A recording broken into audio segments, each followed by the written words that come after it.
tentang struktur modal. Nah, struktur modal ini tidak selalu tentang perusahaan dagang, perusahaan jasa, manufaktur, tapi juga kita sebagai pribadi, kita juga harus memiliki struktur modal. Struktur modal ini ya fungsinya untuk apa? Ya mungkin untuk biaya tetap tadi ya, untuk operasional kehidupan kita sehari-hari, belanja bahan baku dan segala macam, belanja kebutuhan rumah, bayar listrik dan segala macam, ya struktur modal. Struktur modal ini didapatkan dari mana? Ya, kita bekerja, produktif, menerima pemasukan dari kegiatan kita dan segala macam. Ya sama seperti perusahaan. Struktur modal itu dari mana? Ya meningkatkan penjualan, menjalin hubungan, relasi dan segala macam. Akhirnya ada merger, ya, ada investor masuk. Ya sama halnya ketika saya sudah bekerja, tapi saya ingin meningkatkan produktivitas saya sebagai pribadi. Ada orang yang mau incas di kehidupan saya. Ayo saya modali ya. Saya nggak punya waktu untuk bikin usaha, tapi kamu kan ada waktu. Pagi kamu kerja di pabrik, sorenya nggak ada aktivitas. Bagaimana kalau saya buatkan tempat, resto dan segala macam yang jadi manajer restonya kamu. Ya saya gaji, saya apapun lah segala macam. Mungkin kerjasama dengan 50-50, bagaimana? Nah ini bagian dari struktur modal. Perusahaan kita sebagai pribadi pun juga butuh ini, ya. Jadi tidak selalu tentang kita kerja setiap hari, apakah bisa lebih kaya dari Rafathar kan ya? Bukan itu konsepnya, tapi tentang produktivitas ya. Struktur modal ini nggak jauh-jauh dari produktivitas. Nah, Oke, secara teori struktur modal ini juga diasumsikan sebagai penentuan bauran pembelanjaan jangka panjang perusahaan. Apa saja yang di dalamnya? Bisa bikin pabrik, bisa research and development, atau mungkin ekspansi pasar. Ya, ini jangka panjang struktur modal. Dan ini modalnya itu tidak ngambil dari biaya-biaya atau anggaran-anggaran yang sifatnya fixed cost. Nah, jadi ini ada modal tersendiri. Jadi perusahaan kalau semisal punya uang 10.000, terus untuk biaya produksi 5.000, terus dijual jadi keuntungannya bisa 2 kali lipatnya. Nah ini diduplikasi lagi untuk biaya produksi lagi, tapi ada sisa laba yang dimana dimasukkan ke dalam struktur modal. Sisa labanya mau diambil berapa persen? 5%, 10%, 20%, tergantung kebijakan perusahaan. Fungsinya apa? 10%, 20% untuk ini. Pembelanjaan jangka panjang perusahaan, ya seperti yang saya sampaikan tadi.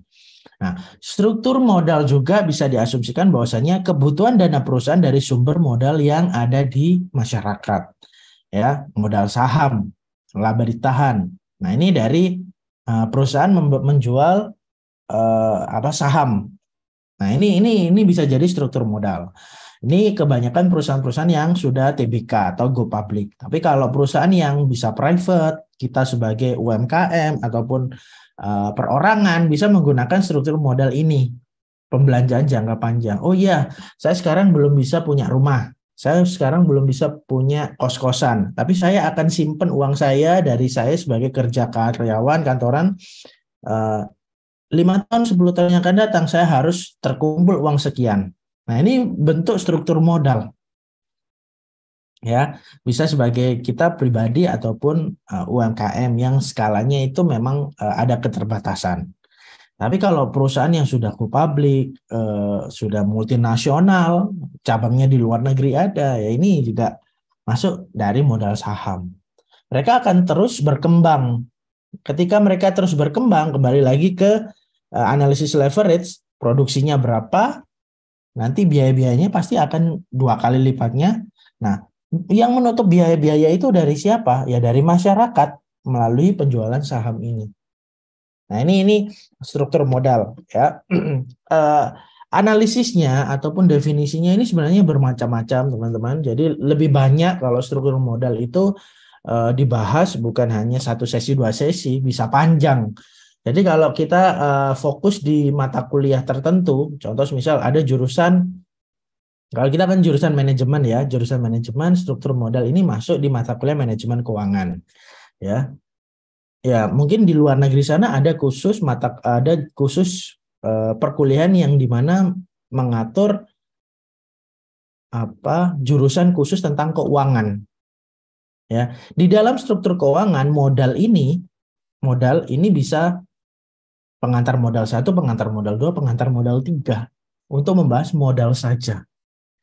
Nah, kalau di sini kan kita memang secara garis besar, tapi bukan berarti kita memiliki keterbatasan untuk mengakses pemahaman atau materi ini. Kita punya kesempatan banyak, ya. Tapi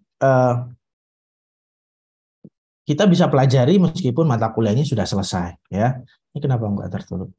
Oke, jika dalam pendanaan perusahaan itu berasal dari modal sendiri, ya berarti akan mengalami defisit, ya, kekurangan. Makanya ada pertimbangan lain dari luar melalui pinjaman. Ya, struktur modal, ingat kalau dari pinjaman kita harus hitungkan beban bunga. Ya, beban bunga itu kan bermacam-macam ya. Seperti Mbak Sinta kemarin di kantornya kan ada bunga tetap atau mungkin bunga berjangka atau mungkin bisa berubah ya, tergantung kontraknya ya, fleksibel ataupun fix ya. Nah, ini tergantung kontraknya kalau kita perusahaan UMKM pribadi yang memiliki keterbatasan ketika menggunakan modal sendiri akan mengalami defisit ya, pengurangan. Nah, makanya ada opsi hutang. Nah, ini terlepas akadnya bagaimana, perjanjiannya bagaimana, itu kembali ke pemahaman pribadi ya. Oke, struktur modal. Berikutnya tentang kebutuhan dana. Kalau semisal untuk kegiatan produksi kita cukup modalnya 10.000, ngapain juga kita kejar dengan modal yang 20.000. Ya, kita cukup 10.000, kita sudah bisa menyelesaikan operasional kita sebagai perusahaan. Ya, jadi 10.000 sisanya itu buat apa? Padahal itu bisa jadi investasi atau mungkin pinjaman. Nah, berarti pemenuhan kebutuhan dana itu berlebih. Yang benar apa ya? Pas, nggak kurang, nggak lebih, pas. Ya, nah alternatifnya kalau misal kurang ya bisa dari ini. Kalau misal tabungannya nggak cukup ya bisa dari pinjaman atau mungkin kerjasama investasi. Nah, ini struktur modal. Oke, oke. Di dalam struktur modal ada efisiensi yang dimana perusahaan itu memaksimalkan modal yang ada untuk kegiatan operasional sesungguhnya, bukan apa ya, kalau sekarang itu lebih ke konten lebih ke konten atau mungkin mencari pasar dengan seolah-olah perusahaan itu benar-benar menghasilkan profit. Ya, ini kan lebih ke konten bukan sesungguhnya. Kalau perusahaan perusahaan tertutup private ya, mereka cenderung menarik masyarakat untuk membeli barangnya atau join di bisnisnya, itu lebih ke konten, bukan struktur modal yang sesungguhnya. Itu nggak optimal. Ya, banyak contoh misal di beberapa platform sosial media, mungkin di antara kalian teman-teman atau siapapun yang melihat di VT saya ingin punya pabrik kosmetik, kalian cukup membayar sekian sekian sekian, kalian sudah bisa bikin brand produk sendiri. Nah, ini secara struktur modal ini nggak siap, tapi lebih dikontenin. Jadi mereka mengumpulin tanda jadi dari masyarakat ya untuk kesiapan produksi tersebut. Padahal bisa jadi mereka bukan fasilitator, bisa jadi mereka hanya tipu-tipuan, kan kita nggak tahu. Kalau memang punya keinginan untuk bikin brand sendiri, langsung aja datang di perusahaan manufakturnya, maklun istilahnya ya. Kita datang di perusahaan maklun yang memang kita punya kesiapan modal. Saya mau bikin produk 1.000 eksemplar dengan branding yang sudah saya bikin seperti ini. Ya, kita bisa pesan langsung beli di sana. Nah, 1.000 itu habis dalam jangka waktu sebulan. Ya, mungkin bisa bikinin konten dulu meskipun produknya belum ada, tapi bisa menggunakan sistem open PO ya.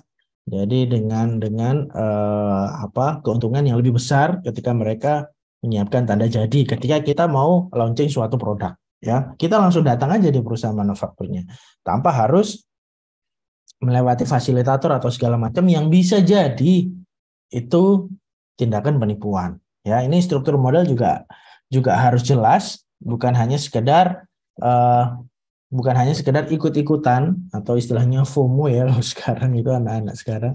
Nah, oke, struktur modal yang berikutnya bukan hanya sekedar dari sisi biaya yang dipakai atau biaya-biaya yang dialokasikan di kegiatan operasional, tapi juga bisa lebih ke struktur keuangan dan struktur modal dalam jangka waktu tertentu. Nah, contoh seperti di laporan keuangan ya, sisi pasifa ataupun aktiva. Nah, ini kan juga muncul di struktur modal di laporan keuangan. Bagaimana perusahaan itu memaksimalkan modal yang ada dengan pembelanjaan jangka panjang atau jangka pendek. Nah, ini juga dibahas ya. Oke, saya mungkin lebih ke poin-poin pentingnya saja ya. Contoh seperti tujuan supaya nanti teman-teman juga bisa melakukan pendalaman juga. Oke. Oke. Nih, teori struktur modal ya. Kalau faktor yang mempengaruhi struktur modal ya pastinya tadi ya, contoh seperti pengembangan perusahaan, mau buka pabrik dan segala macam atau hal-hal yang lainnya. Kenapa kita harus bikin struktur modal untuk fixed cost ataupun variable cost ya, biaya-biaya ya. Nah, ini faktor yang mempengaruhinya macam-macam teman-teman, tapi ini juga ada masuk di ujian akhir semester. Tapi paling tidak poin-poin pentingnya teman-teman juga paham nanti ya. Oke, di struktur modal itu banyak teorinya, tapi yang paling umum dan mungkin kita di tempat kerja, oh ternyata saya melakukan teori struktur modal melalui pendekatan laba operasi bersih, ya misal. Nah ini kita nggak tahu ternyata itu kegiatan operasi bersih. Jadi biaya-biaya yang keluar itu dikurangkan dari keuntungan penjualan. Nah, itu bersihnya berapa? Nah, ini laba operasi bersih. Nah, ini struktur modal itu dianggap sebagai laba saya atau keuntungan saya itu ya bagian dari struktur modal. Mau diambil untuk investasi atau mungkin ditabung, disimpan di suatu rekening tertentu. Nah, ini laba operasi ini sudah mengurangi perencanaan strategis untuk memproduksi barang yang lainnya. Ini sudah dikurangkan, ya. Nah, di teori struktur modal yang paling umum itu laba operasi bersih tradisional Modigliani Miller. Tapi yang poin 3 ini mungkin teman-teman kurang begitu memahami yang setiap hari ada di sekitar kita ini ya laba operasi bersih sama tradisional. Ya. Oke. Enggak ada. Saya nggak masukkan penjelasan di sini. Oh ya, ada. Ini contoh teori struktur modal laba operasi bersih ya. Saya coba masukkan satu-satu, tapi sebenarnya ini juga penting. Nah, ini juga penting untuk menghitung struktur modal dari return obligasi, saham biasa ataupun bersih perusahaan. Nah, ini ketika kita menghitung teori struktur modal ini ketika perusahaan menerbitkan saham ya, atau mungkin kita investor mau menghitung teori struktur modal dari laporan keuangan perusahaan yang sudah go public atau TBK ya. Kita bisa menghitungnya dari return obligasi yang kita terima ketika kita membeli obligasi perusahaan yang go public tersebut. Nah, bunga hutangnya tahunannya itu berapa? Terus nilai pasar yang beredar itu berapa? Ini kita bisa menghitung return obligasi yang kita miliki ya. Contoh seperti yang paling ideal itu sebenarnya ya ORI ya, SBN ya, surat berharga negara Indonesia, SBNI ya. Nah, ini kita bisa menghitungnya dengan teori struktur modal yang sangat ideal menurut saya, karena itu negara yang menerbitkan surat hutang ya. Jadi negara memberikan kepercayaan ke masyarakat siapa yang mau meminjamkan uang ke negara melalui surat obligasi ini, surat hutang ya. Jadi bunga hutangnya bisa 3 tahun atau 5 tahun ya, tergantung kita mau ngambil kontrak berapa. Nah, ini teori struktur modal juga. Kalau di perusahaan-perusahaan besar, ketika negara menerbitkan SPN 001, 00 berapa. Nah, perusahaan-perusahaan swasta daripada uangnya hilang, hangus, tergerus biaya-biaya operasional, mereka pasti akan menganggarkan untuk bisa membeli SPN ini. Ya, karena itu pasti akan kembali. Namanya juga obligasi surat hutang, ya. Ini pasti akan kembali dan termasuk bunga hutangnya juga. Nah, cara menghitungnya sederhana sekali. Berikutnya menghitung return saham biasa. Nah, saham biasa ini ada kemiripan dengan return obligasi. Nah, saham biasa ini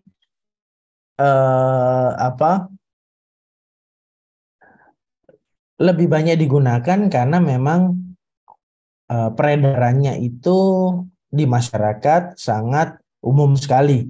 Ya, beda seperti preferen atau mungkin preferen atau tunai atau negosiasi. Ya, kalau saham biasa ini memang lebih gampang. Kita tinggal menghitung saham yang beredar di masyarakat dari laporan keuangan periode sebelumnya. Ya, jadi ini untuk perusahaan yang go public juga.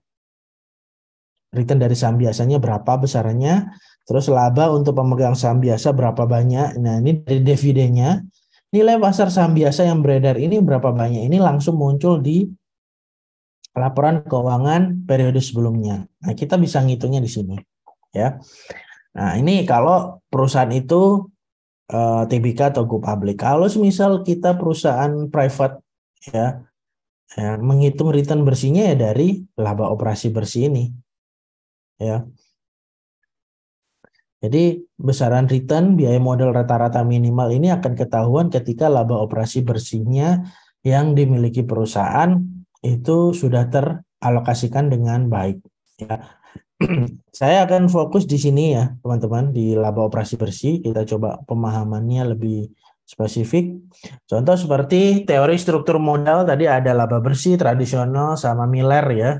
Nah, nah di struktur modal laba operasi bersih ini, jika leverage meningkat, maka nilai per lembar saham perusahaan akan mengalami peningkatan. Ini saya asumsikan sebagai perusahaan yang go public. Tapi pendekatan laba operasi bersih ini nggak selalu perusahaan go public, tapi perusahaan private juga bisa. Ya. Nah, jadi kita bagian dari perusahaan. Jadi seberapa banyak struktur modal yang kita maksimalkan di perusahaan tersebut, yang modal-modalnya atau anggarannya, biayanya dan segala macam itu terdistribusi dengan baik. Nah, cara perhitungannya kira-kira seperti ini. Pendekatan laba bersih, laba operasi bersih ya. Suatu perusahaan mempunyai utang sebesar 8 juta dengan tingkat bunga sebesar 15%. Nah, di sini kan tidak dijelaskan. Di sini tidak dijelaskan 15% ini setahun kah, sebulan kah, atau segala macam. Nah, di struktur modal di perusahaan TBK itu 15% itu ada beberapa yang memang menyebutkan spesifik setahun. Nah, itu ada ya, atau per tahun itu juga ada, atau per kontrak. Ya, tingkat bunganya itu ada per kontrak. Nah, laba operasi bersih 8 juta. Jadi hutangnya 8 juta, laba bersihnya 8 juta dengan tingkat kapitalisasi total 20%. Dan saham yang beredar sejumlah 10.000 lembar. Maka dari data di atas, ketika kita mau menghitung laba operasi dari pemegang saham biasa adalah kira-kira seperti ini perhitungannya. Ya. Nah, ini data 40 juta ini data yang kalau misal nanti teman-teman mau hitung obligasi atau menghitung return saham biasa, kita bisa ngambil data di sini. Nah, tapi kalau di pendekatan laba operasi biasa, kita cukup menghitungnya dari sini. Ya. Nah, ini menghitungnya dari sini. Ini baru diketahui. Nah, kalau misal dari sisi return saham operasi dan saham biasa, itu bisa menggunakan rumus ini. Ya. Itu return bersih perusahaan. Nah, tapi kalau misal kita hanya mencari laba operasi bersih, ya cukup menggunakan ini. Laba juta, 8 juta, 15%, 8 juta. Ini kalau laba bersih, laba operasi bersih ya. Saya coba masuk di tradisional. Nah, kalau pendekatan tradisional, nah asumsinya adalah struktur modal yang optimum itu juga akan menaikkan nilai totalitas penggunaan leverage yang bijaksana. Ya, ini secara tradisional. Padahal di laba operasi mereka nggak menggunakan asumsi ini. Semakin banyak kegiatan operasi itu juga akan kebutuhan modalnya juga akan meningkat untuk membayar biaya-biaya. Nah, ini yang berhubungan dengan laba operasi bersih. Nah, tapi kalau di tradisional tidak, ya.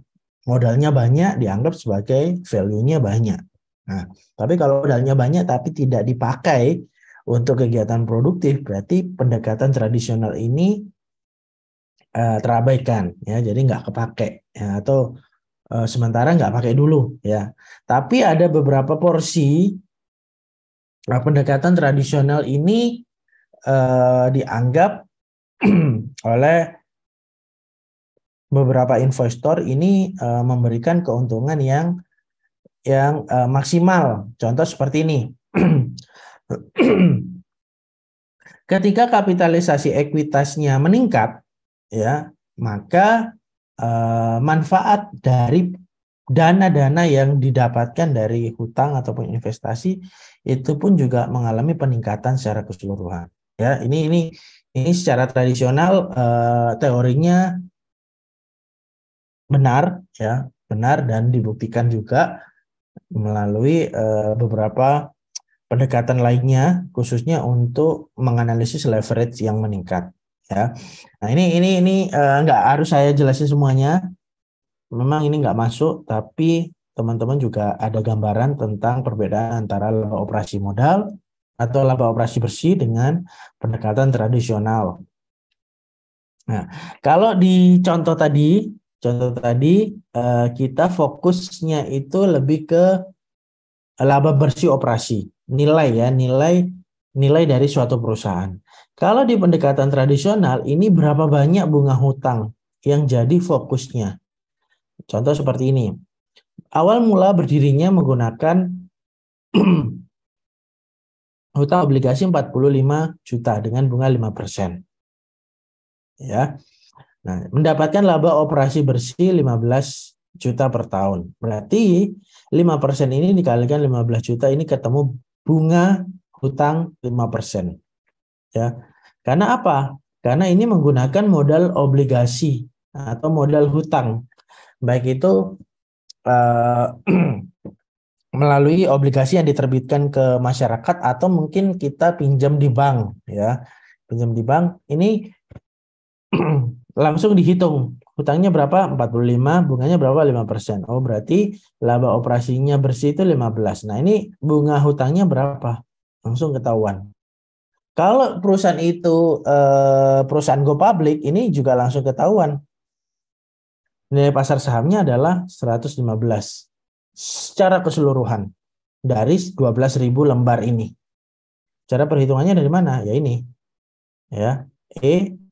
Laba tersedia pemegang saham 12 juta dibagi ini sama ini, ya, untuk mencari tahunya. Bisa menggunakan rumus ini. Tingkat kapitalisasi keseluruhan dulu dihitung, ya. Misalnya perusahaan mengganti seluruh modal hutang tersebut, ya, dengan saham karena nilai obligasinya 45. Nah, ini dihitung semuanya, ya, 9.000 harga saham per lembarnya baru ketahuan.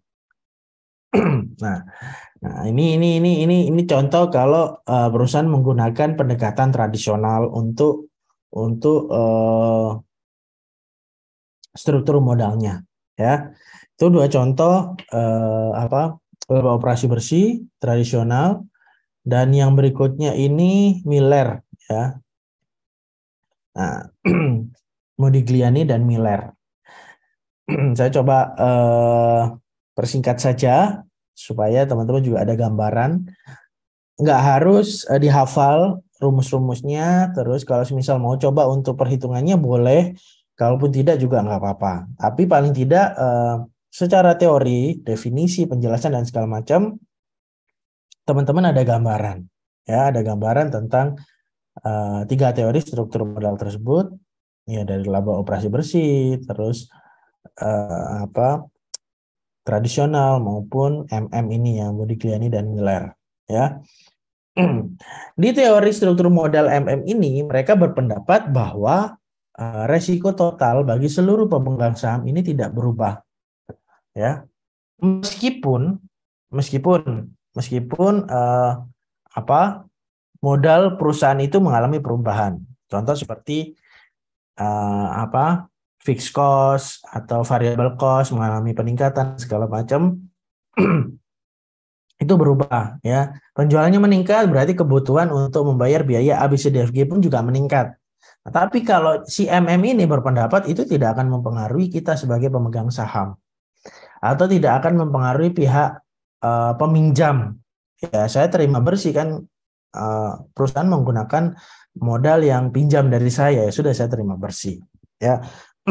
Nah, apakah teori ini sepenuhnya benar atau tepat ya diaplikasikan di setiap laporan keuangan ataupun bisnis tertentu, ya? Ini kembali lagi teori-teori atau metode-metode itu ya pasti akan berhubungan dengan metode-metode pendukung lainnya, ya. Tapi paling tidak teman-teman juga ada gambaran untuk belajar struktur modal ini bisa menggunakan laba operasi bersih atau mungkin yang lainnya, ya. Oke, selain pendapat mereka yang dipakai, ada juga apa yang berhubungan dengan investasi. Investasi khususnya keuntungan dan risiko, risk and return. Ya, risk and return ini berhubungan dengan tidak ada perubahannya struktur modal ketika ada risiko, ketika ada keuntungan. Ya, jadi ibaratnya kayak kita mau ikut deposito setahun, 2 tahun, 5 tahun, yang fix bunga yang kita terima besarnya berapa. Tapi kembali lagi, perusahaan juga nggak sepenuhnya akan menggunakan pendekatan MM ini, bisa menggunakan tradisional ataupun yang lainnya. Ya, sorry, izin minum dulu.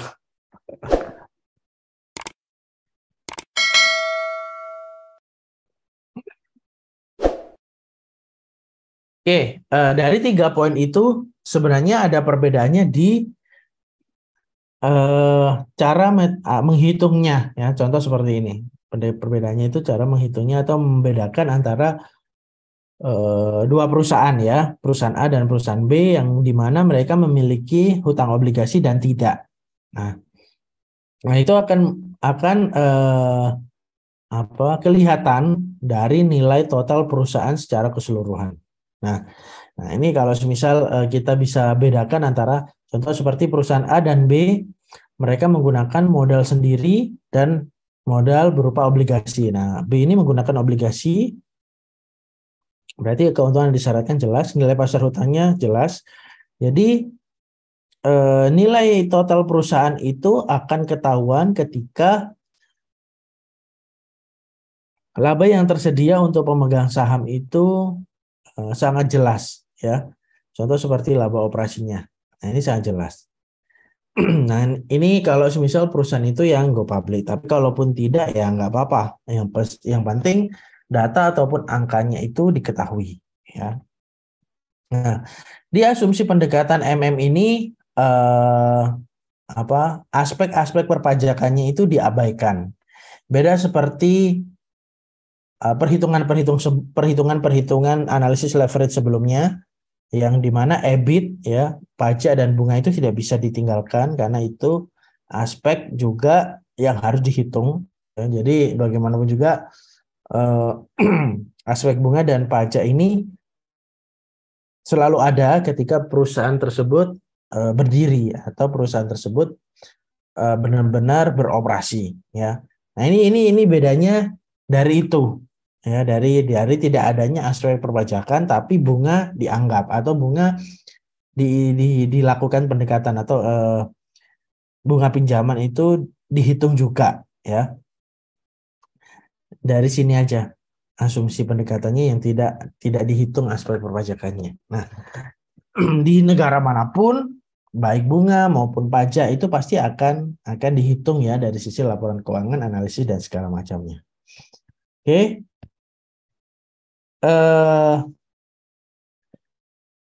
Atau mungkin ada yang mau ditanyakan, silakan. Saya tidak terlalu banyak membahas tentang 3 teori tersebut ya. Pak Monggo Danang silakan. boleh bertanya. Monggo Bu Lia Tapi di silakan. luar ini, Oh ya ya, gini, silakan. antara obligasi dan saham ini mana yang lebih aman ya Pak Danang? Kalau Oke. misalkan kita ingin berinvestasi. Oke, kalau obligasi, pastikan obligasi itu punyanya pemerintah ya. Obligasi seperti SBN, surat berharga negara Indonesia itu aman sekali. Ya, jadi kontraknya mau berapa lama? Setahun, 2 tahun, 3 tahun, 4 tahun, 5 tahun. Nah, tergantung mereka launchingnya SBN dengan kode berapa. Itu sangat aman sekali. Obligasi itu yang kayak ori dan Ya, itu ya Pak? ya, Oh, ORI. oke. Obligasi itu ORI, obligasi RI atau bahasanya sekarang surat berharga negara Indonesia, SBN. SBN, ORI itu sama surat hutang, obligasi. Berarti Ya, utang negara ya, Pak? iya, Berarti utang negara gitu ya? betul. Jadi negara itu minjem uang ke kita ibaratnya. Jadi jadi Cuma gini Pak, berarti dia mendapatkan pendapatan dulu, terus kembalinya sama seperti perjanjian awal gitu ya, bukan? betul, betul, betul, betul. Oke, makasih Pak Danang. Ya, sama-sama. Jadi kalau misal teman-teman punya modal ataupun punya tabungan ya, tabungannya kok fix gitu-gitu aja ya, bunganya nggak terlalu besar. Terus beresiko ada ATM sama tabungan yang sewaktu-waktu bisa ditarik. Nah ini kan kadang kita merasa saya nggak aman bukan dari perusahaannya, saya nggak aman dari sisi saya sendiri. Sewaktu-waktu ada kepepet apapun saya ambil. Padahal alokasi dana tersebut saya akan pakai 5 tahun yang akan datang untuk kegiatan utama yaitu ini. Nah, menggunakan obligasi, bahasanya ORI, surat berharga NI, SBNI atau ORI, sukuk dan segala macam, itu menurut saya ideal. Karena apa? Khususnya kalau memang itu pemerintah yang menerbitkan, karena masa pemerintah nggak bisa bayar hutang ke negaranya, ke masyarakatnya. Kan tidak mungkin, ya. Kecuali memang seperti Sri Lanka ataupun Yunani ya, memang negaranya memang mengalami penurunan ya, itu beda cerita. Tapi di kita, di negaranya kita, obligasi itu adalah ideal buat orang-orang seperti saya atau seperti kita yang memiliki keterbatasan untuk ngecek terus pergerakan apa suku bunga bank berubah terus, atau mungkin kalau saham kan berubah juga, nilai pasarnya kan juga sering sering berubah ya, bisa harian, bisa berapa lama, atau mungkin valuta asing, kurs mata uang dolar, emas dan segala macam kan itu bisa berubah secara cepat. Tapi kalau ORI, obligasi, surat hutang itu kan sudah langsung dipatok di awal kontraknya berapa. Kita mau beli berapa banyak. 10 juta. Oke, nanti 5 tahun yang akan datang dikembalikan dengan pokok plus keuntungan dari obligasi tersebut. Ya ini kalau kalau ditanya mana yang ideal menurut saya ya obligasi. Karena kalau saya terjun di dunia saham, saya juga harus sering ngecek handphone, buka laptop. Ya cari mana ini analisis yang paling tepat dipakai. Tapi kalau kita orang yang relatif punya kesibukan dan mungkin secara pemahaman atau pengalaman di bidang investasi ini masih coba-coba, ya obligasi RI atau SBN itu ya menurut saya udah paling ideal sih. Nah, kalau misal obligasi sudah punya Pak, surat hutang punya, ya boleh dicoba saham. Ya, saham khususnya yang blue chip, LQ45 yang memang mereka modalnya itu akan dibutuhkan terus-menerus seiring produk yang diproduksi dari perusahaan tersebut ada di pasar atau di toko. Ya, jadi kalau misal kita lihat Pepsodent nih ada terus di toko, dipakai terus oleh masyarakat. Mau nggak mau berarti mereka kan harus memproduksi terus. Ada permintaan, nggak ada permintaan, mereka produksi terus. Nah, biaya-biaya yang dipakai untuk memproduksi itu kan dari struktur modal ini. Nah, struktur modal ini bisa menerbitkan saham. Makanya kalau obligasi sudah punya, boleh coba di saham. Ya, oke. Makasih Pak Danang. Sama-sama. Yang lain mungkin monggo 1917. Silakan teman-teman. Nanti kita bisa lanjut di grup ya kalau memang ada pertanyaan-pertanyaan, meskipun minggu depan itu minggu tenang. Tapi teman-teman juga boleh tanya-tanya ataupun sharing-sharing apapun ke saya, nggak masalah ya. Ada tambahan? Monggo silakan. Sebelum saya akhiri untuk perkuliahan manajemen keuangan 1 ini ya. Ya, kalau nggak ada perubahan mungkin manajemen keuangan 2 kita akan ketemu lagi. Nah, itu lebih banyak menghitung sih sebenarnya. Silakan. Kalau nggak ada, saya mohon maaf sebesar-besarnya selama 1 semester ini mungkin ada salah kata perbuatan yang kurang bisa diterima oleh teman-teman. Saya mohon maaf sebesar-besarnya. Jadi meskipun saya nggak ngajar di kelas 3C, ya saya tetap jadi dosennya teman-teman ya. Jadi partner untuk sharing-sharing, nggak masalah ya. Oke. Terima kasih ya, Pak. Terima Telah kasih. memberikan ilmu kepada kami. Oke, terima kasih Bu Lia, terima kasih semuanya teman-teman. Saya mohon izin undur diri untuk perkuliahan hari ini ya. Terima kasih semuanya. Selamat malam. Wassalamualaikum warahmatullahi wabarakatuh. Waalaikumsalam warahmatullahi wabarakatuh.